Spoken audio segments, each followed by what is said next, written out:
Este no es un canal, es un rincón para tu alma. Aquí, la palabra no grita, susurra.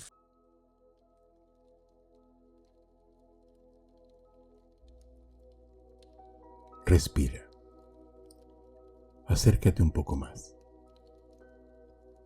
Hay verdades que no abrigan, verdades que no te dan una mano, sino que te empujan hacia un abismo y te obligan a saltar solo.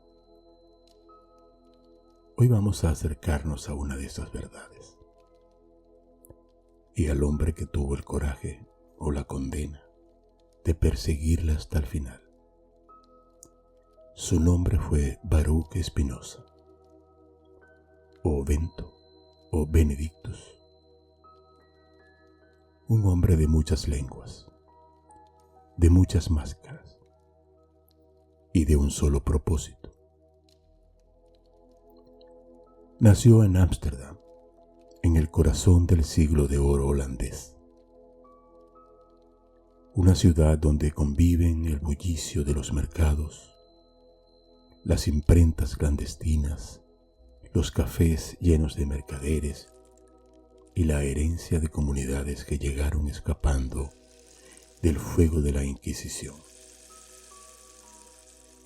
Spinoza venía de una diáspora, una familia de judíos sefardíes que había huido de España y Portugal para salvar la vida y la fe. Pero esa herida histórica no fue la que lo marcó. La grieta que lo partió vino de otro lugar, de su pensamiento. Baruch era un pulidor de lentes. Mientras otros discutían sobre dogmas, él perfeccionaba cristales que permitían ver el mundo físico con más claridad. Una ironía dolorosa. El hombre que buscaba la verdad desnuda, ganándose la vida afinando los ojos de otros. Y fue precisamente esa claridad, su deseo de mirar el mundo sin intermediarios, la que lo condenó. A los 24 años, fue expulsado de su comunidad judía, con un documento tan brutal que aún hoy duele leerlo. Un cherem, una excomunión, una maldición solemne que lo declaraba palabra por palabra, maldito de día y maldito de noche, maldito en la mañana y maldito en la noche. Alguien con quien nadie podía hablar, dar pan y ni siquiera dar agua. Su crimen, cuestionar la ley de Moisés, dudar de un Dios personal, negar la inmortalidad del alma. Ese día no solo lo echaron del templo, lo expulsaron de la vida que conocía. Es lo que hoy llamamos cancelación social. Pero la historia de Spinoza no es la historia de una víctima. Es la historia de un hombre que entendió que esa soledad era también una liberación. Imagina este paisaje interior. Te quedas sin comunidad, sin identidad, sin el destino que todos esperaban para ti.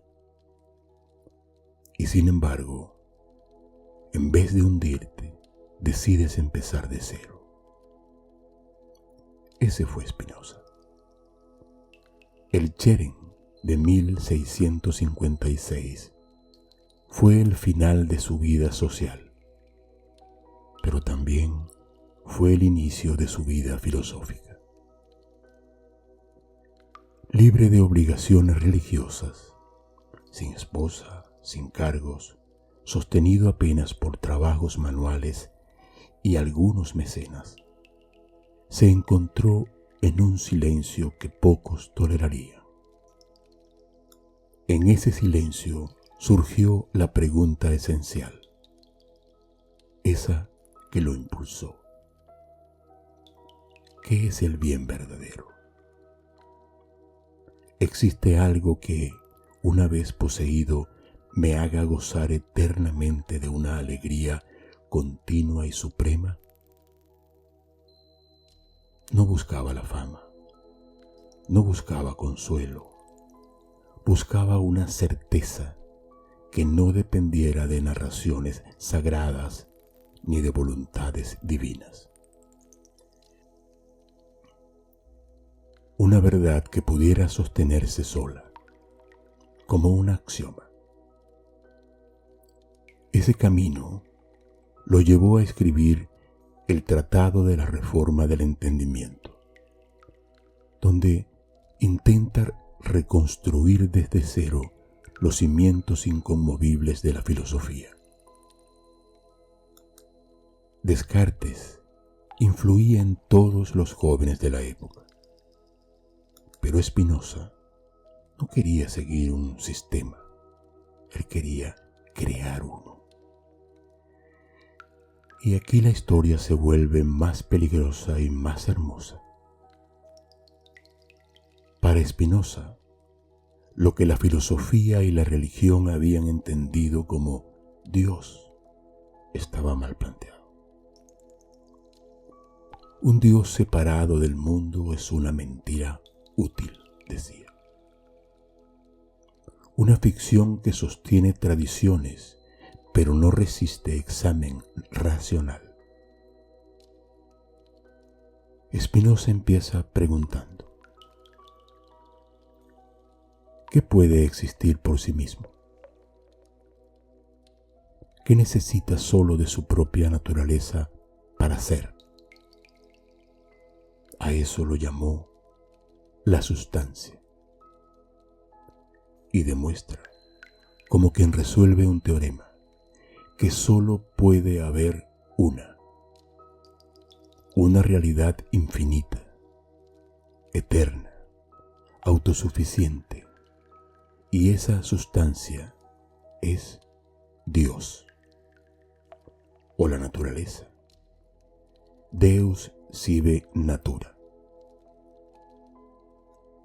No un Dios que dicta órdenes, no un juez que premia o castiga, no un demiurgo que decide crear el mundo un día cualquiera, sino el universo entero actuando según sus propias leyes inmanentes, sin propósito, sin moral, sin finalidades.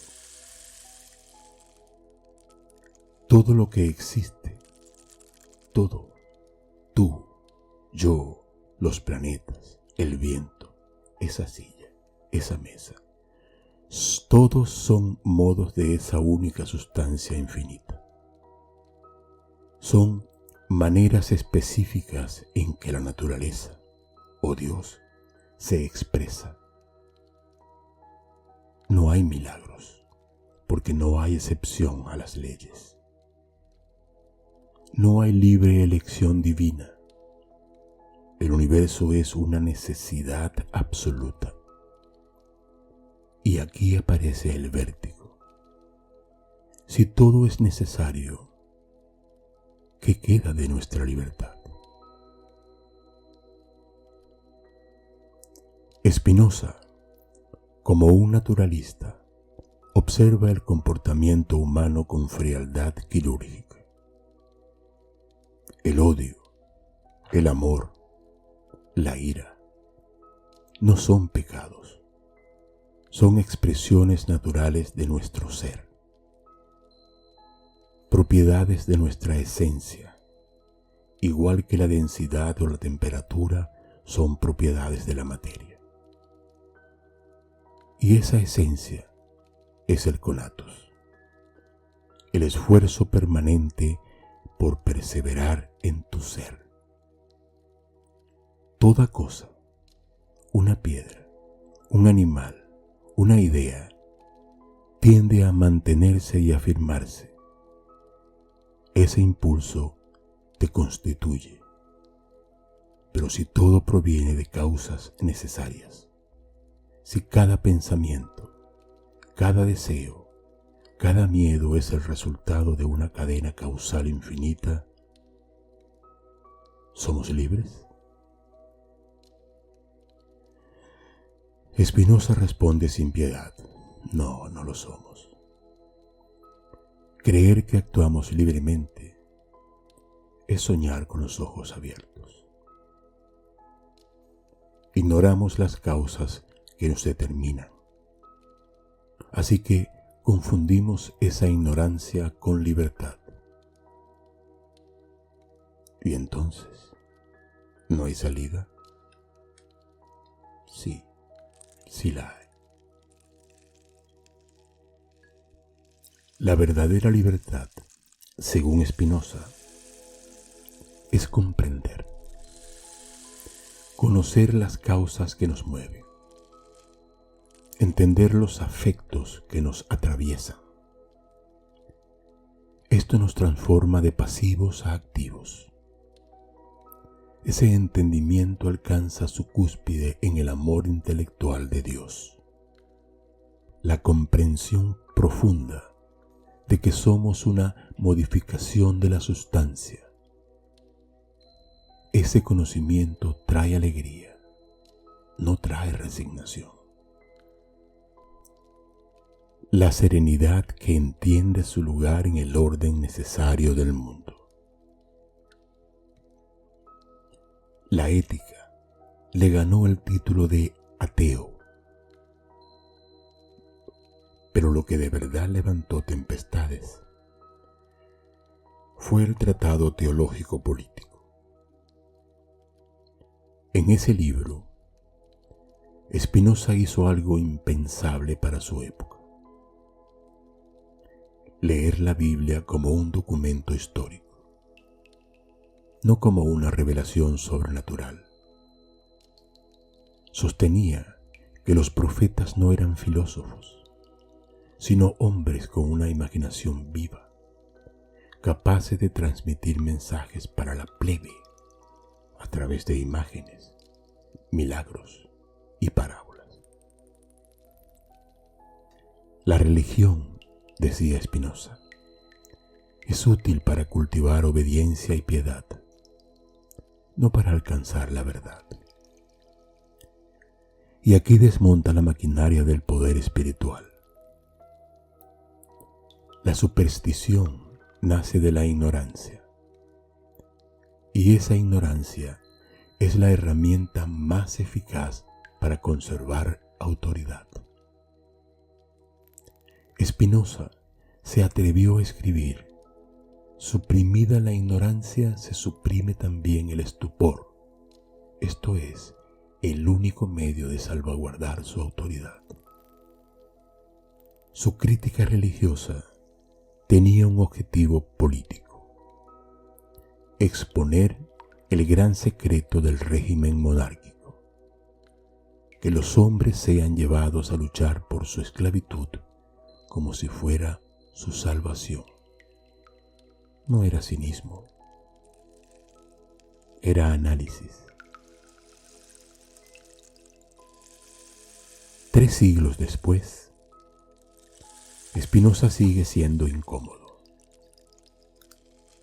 Primero, su antiantropocentrismo no coloca al ser humano en la cúspide de nada. Somos modos de la naturaleza, no dueños de ella. Su ética es pragmática. Lo bueno es todo aquello que nos es útil. Esto lo coloca más cerca de la ecología moderna que de cualquier moral tradicional. Segundo, su teoría del poder. El derecho no es un regalo divino. El derecho es poder. Y el poder es lo que garantiza el orden social. Los derechos humanos para él no son metafísicos, son construcciones políticas sostenidas por la fuerza del Estado. Y finalmente, su resonancia con Nietzsche. Ambos comparten una ontología del poder, un rechazo a fines trascendentes. El conatus y la voluntad de poder son primas hermanas. Son dos maneras de mirar el ser humano como un juego de fuerzas, no como una marioneta moral. Spinoza no busca consolarte, te exige madurez. Ver la casualidad sin anestesia. Asumir que la ignorancia es el terreno fértil para la superstición y que solo el conocimiento puede liberarte de esa oscilación constante entre el miedo y la esperanza.